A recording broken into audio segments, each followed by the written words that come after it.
Olá, pessoas, todos bem? Espero que sim. Sejam bem-vindos à nossa segunda videoaula deste semestre, Seminário de Filosofia Moral e Política. Eu sou a professora Maribel Andrade, para quem ainda não me conhece, né? Já tivemos a nossa primeira videoaula, mas às vezes tem os que não assistiram ainda. Enfim, hoje a nossa proposta, antes de adentrarmos a proposta principal do seminário, que é trabalhar mulheres da filosofia, em especial a Rosa Luxemburgo e a Hannah Arendt, nós precisamos deste panorama da tradição da filosofia política.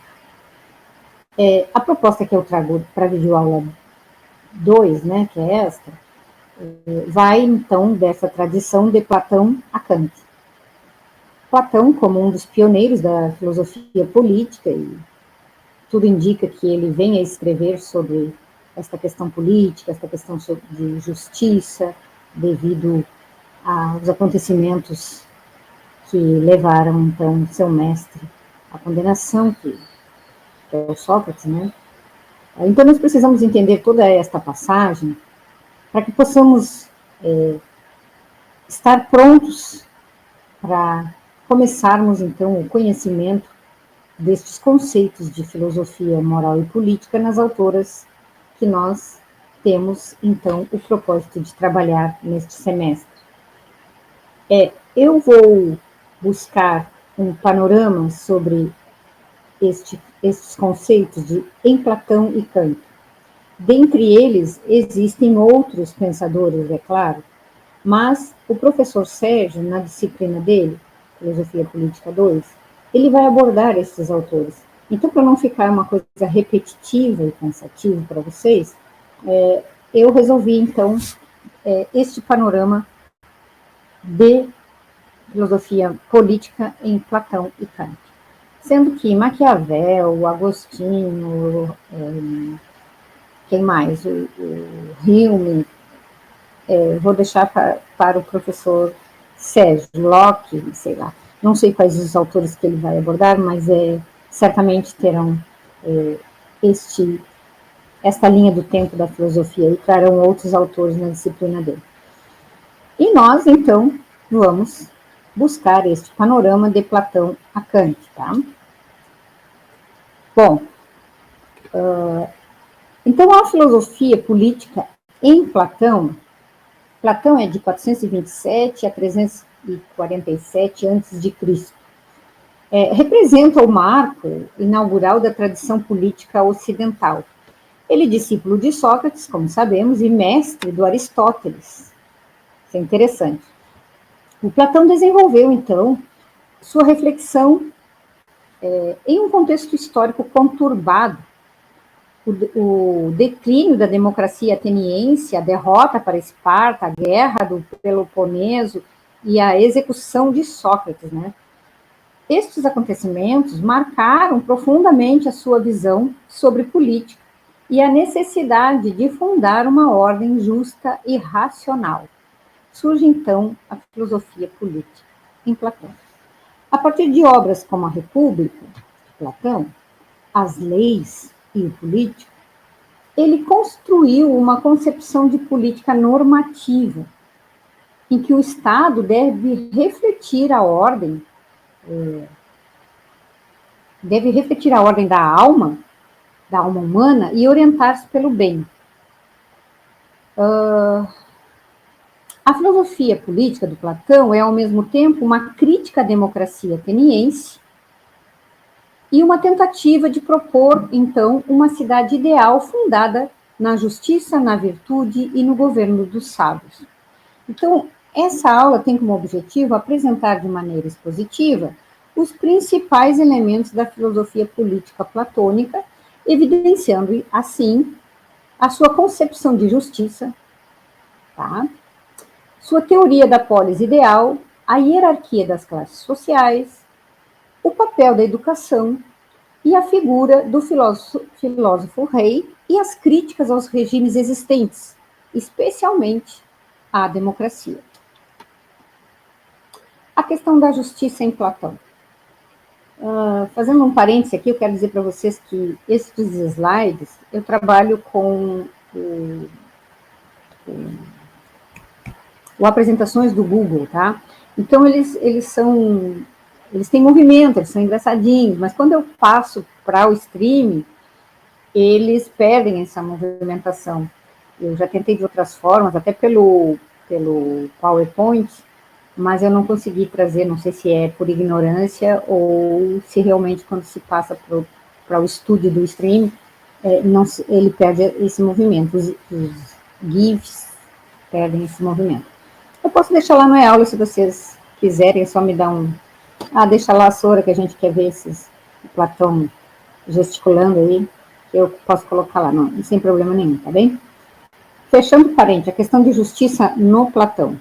O tema central da filosofia política de Platão é a justiça. Então, na obra A República, o diálogo se inicia justamente com a pergunta sobre o que significa ser justo.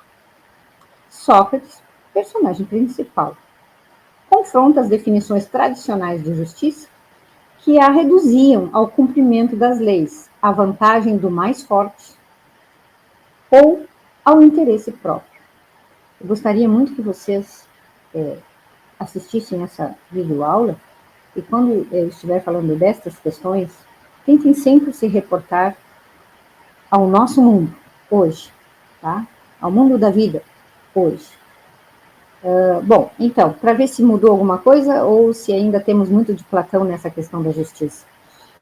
Bom, para o Platão, a justiça não é apenas uma convenção social, mas uma ordem objetiva que deve ser buscada tanto na alma do indivíduo quanto na estrutura da cidade. Assim como a alma possui 3 partes, razão, coragem e desejo, a cidade deve ser organizada em 3 classes. As classes dos governantes, que são os filósofos, não podemos esquecer que nós estamos falando a partir das concepções de Platão. Então, temos os guardiões e os produtores. Governantes, guardiões e produtores. Governantes, os filósofos responsáveis pela sabedoria, né, e pelo comando.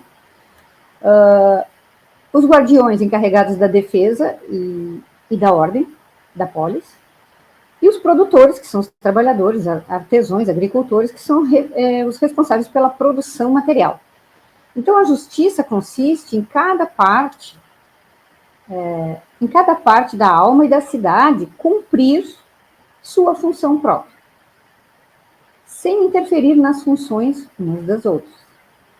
Essa concepção articula ética e política, de modo que a cidade justa é o reflexo da alma equilibrada. Então, Platão constrói em A República o modelo de uma cidade ideal, organizada segundo os princípios da justiça e do bem. E nesse modelo, os governantes devem ser os filósofos, pois apenas eles são capazes de contemplar o mundo das ideias e orientar a polis conforme a verdade.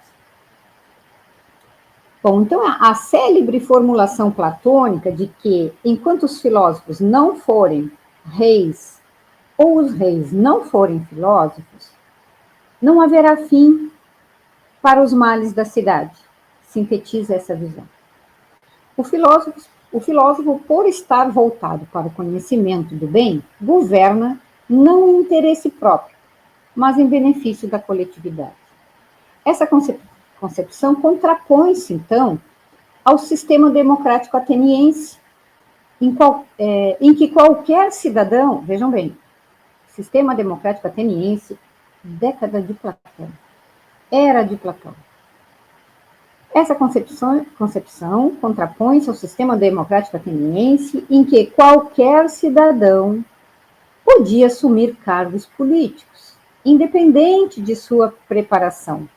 Para Platão, a política não deve ser entregue ao acaso, mas exige conhecimento e virtudes. Educação e formação destes governantes. Este é outro aspecto fundamental da filosofia política de Platão, que é a educação, a paideia. Para que a cidade justa exista, é necessário formar adequadamente seus governantes e guardiões. A educação deve começar na infância, com a música e a ginástica, que moldam o corpo e a alma. Vejam bem, Platão está sempre trabalhando essa questão, essa dualidade de corpo e alma. Então, mais tarde, o ensino das matemáticas e da dialética prepara o espírito, então, para o conhecimento abstrato e para a contemplação do bem. Esse processo culmina na formação do filósofo rei.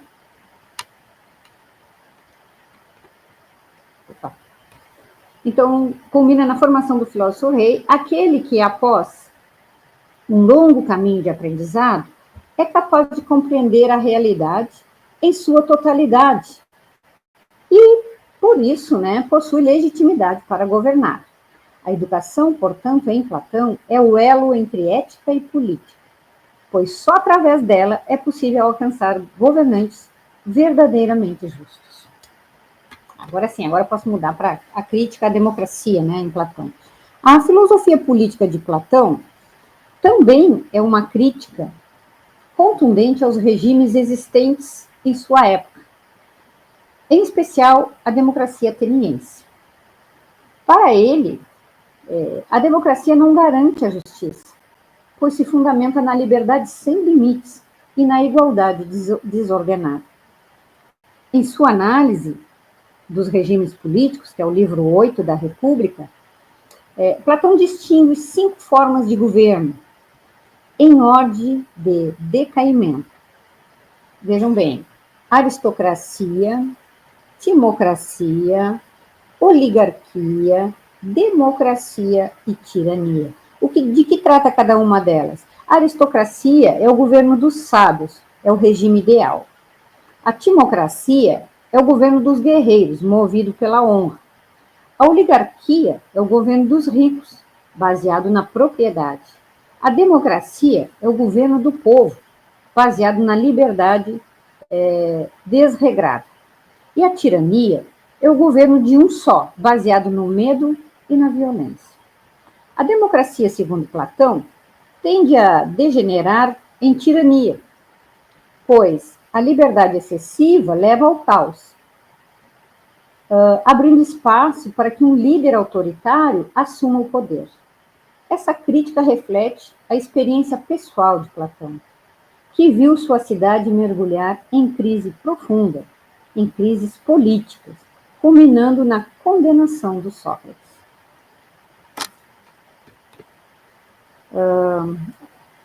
Um dos traços mais marcantes da filosofia política platônica é a inseparabilidade entre ética e política.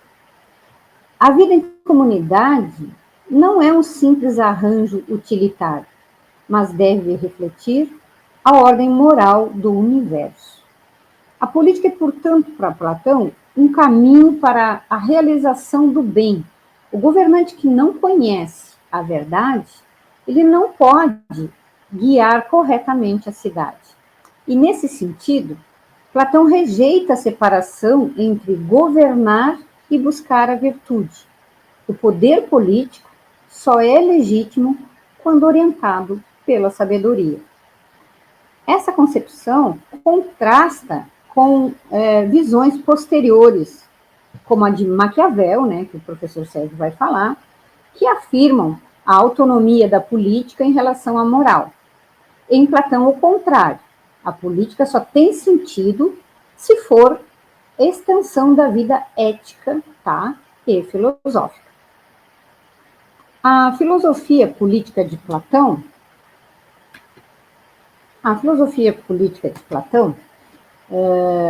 constitui um dos alicerces do pensamento ocidental.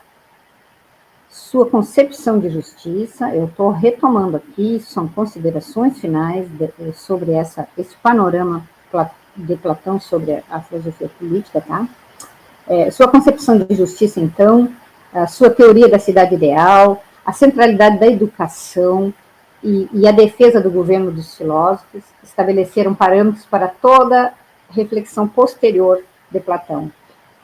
Embora um pouco utópica e criticada por seu caráter autoritário, a proposta platônica continua relevante por colocar a questão da política em termos éticos e racionais. Para Platão, governar não é administrar interesses particulares, como já foi dito, mas conduzir a comunidade à realização do bem. E do ponto de vista histórico, a sua crítica à democracia reflete as limitações da polis ateniense. Contudo, do ponto de vista teórico, sua filosofia revela preocupação permanente com a relação entre justiça, poder e conhecimento. E assim, então, Platão inaugura uma tradição que se desdobrará em Aristóteles, na filosofia medieval, nos contratualistas modernos, tá? E, por fim, em Kant. Sua obra permanece como um convite à reflexão sobre a necessidade de unir filosofia política e moral, mostrando que a cidade justa só é possível quando fundada sobre a verdade e sobre a razão. Passamos, então, agora sim, à filosofia política em Immanuel Kant, o iluminista Immanuel Kant. Tá? Bom, a filosofia política em Kant, 1724-1804, constitui um dos pontos culminantes do iluminismo, da tradição ocidental, inserido nesse contexto do iluminismo europeu. Kant foi um contemporâneo de transformações profundas, a reflexão, a Revolução Científica, a Revolução Francesa e o avanço das ideias modernas de liberdade, igualdade e cidadania. Seu pensamento é expresso em obras como Fundamentação da Metafísica dos Costumes,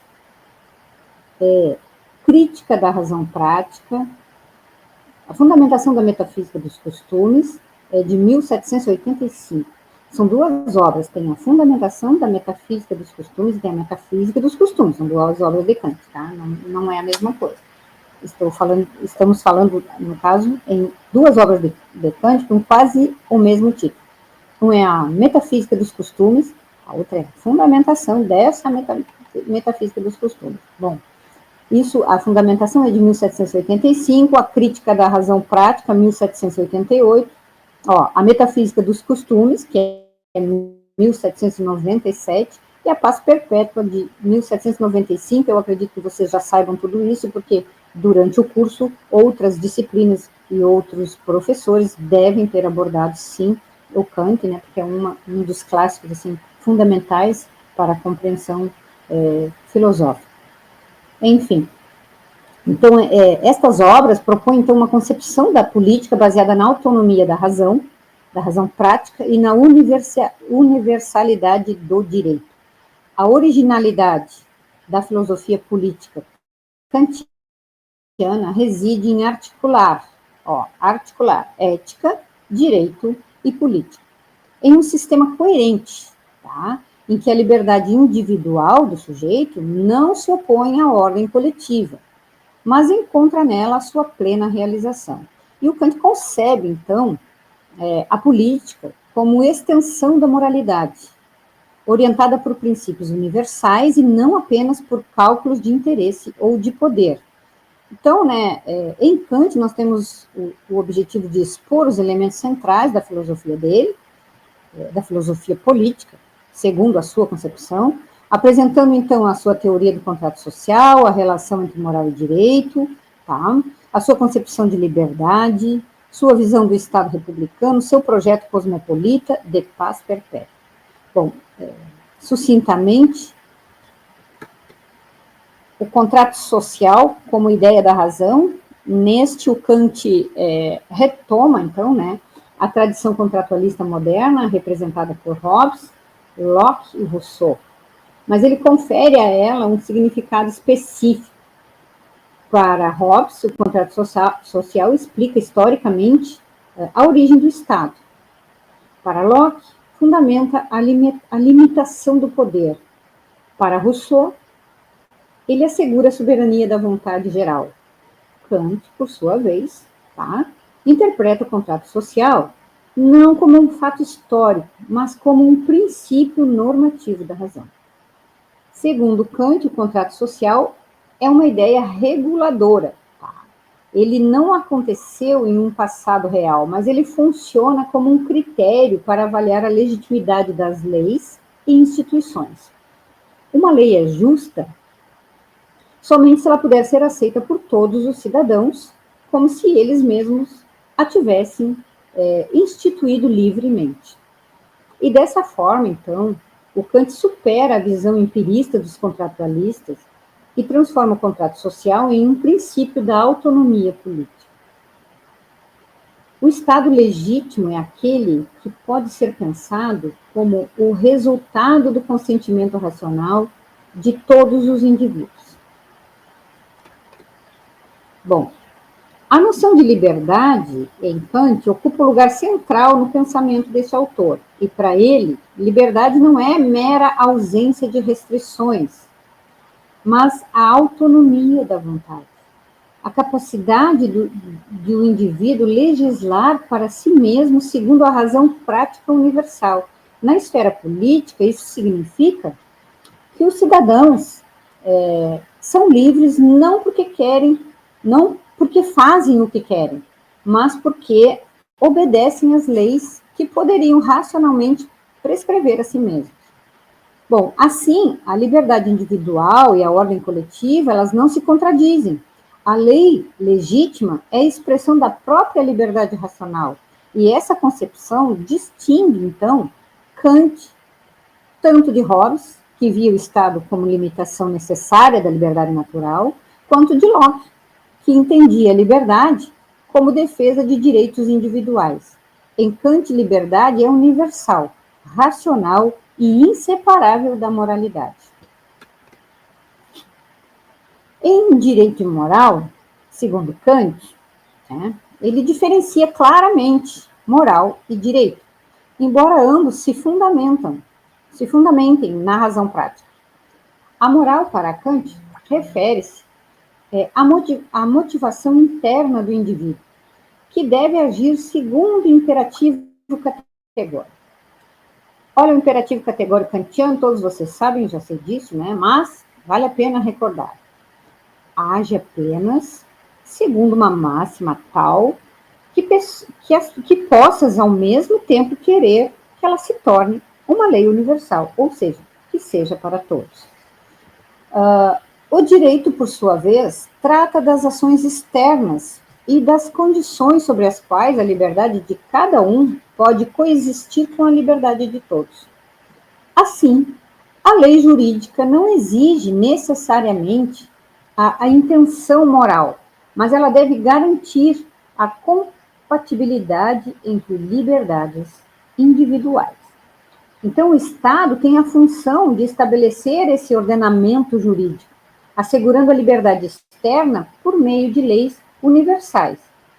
Portanto, o fundamento do direito, em Kant, é a própria liberdade, e não a utilidade, a tradição ou a vontade de um soberano.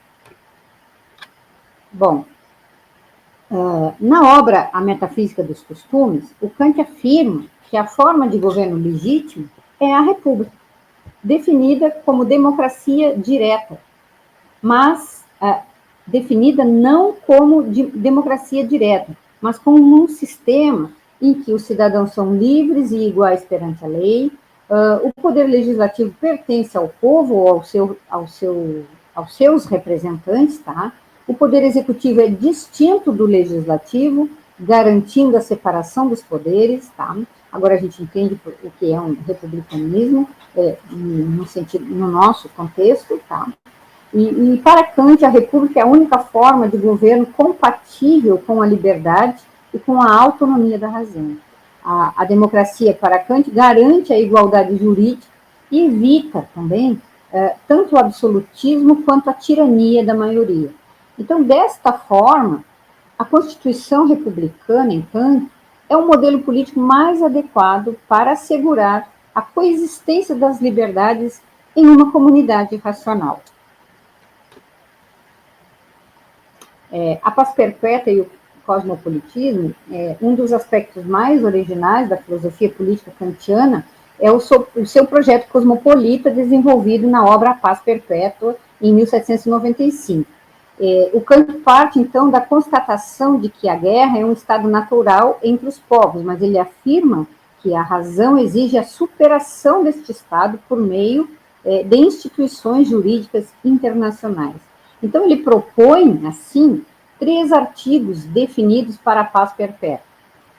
São eles: a Constituição Civil deve ser republicana, o direito internacional ele deve basear-se em uma federação de estados livres, e o direito cosmopolita deve garantir a hospitalidade universal. E essa visão antecipa ideias modernas de direito internacional e organismos supranacionais, como a Liga das Nações Unidas, né, e a ONU. Para Kant, a política deve ter como horizonte não apenas o Estado nacional, mas a humanidade como um todo. A política moral e a união necessária. Ao contrário de pensadores como Maquiavel, que separam a política da moral, Kant sustenta que não há contradição entre ambas. A política deve estar subordinada à moral, entendida como expressão da razão prática universal. Assim, a máxima kantiana é que a política deve se curvar ao direito. Governantes não podem agir segundo interesses de poder ou cálculo utilitário, mas devem submeter-se a princípios que possam ser universalizados, aqueles que vão servir a todos, de modo geral. E essa exigência, então, confere à política uma dimensão ética inalienável, mesmo diante das contingências históricas. A filosofia política de Kant representa a culminância do iluminismo ao articular liberdade, direito e moral em um sistema racional e universalista. Essas são considerações finais. Sua concepção do contrato social como ideia reguladora, sua defesa da autonomia e da república e seu projeto cosmopolita de paz perpétua marcaram, então, profundamente a teoria política moderna e permanecem relevantes até hoje. Ao insistir na unidade entre moral e política, nosso autor, então, oferece uma alternativa, tanto ao realismo político, que dissocia poder e justiça, quanto ao empirismo contratualista, que buscava na história da origem do Estado. Para Kant, a política só é legítima quando fundada na razão universal e orientada pela liberdade.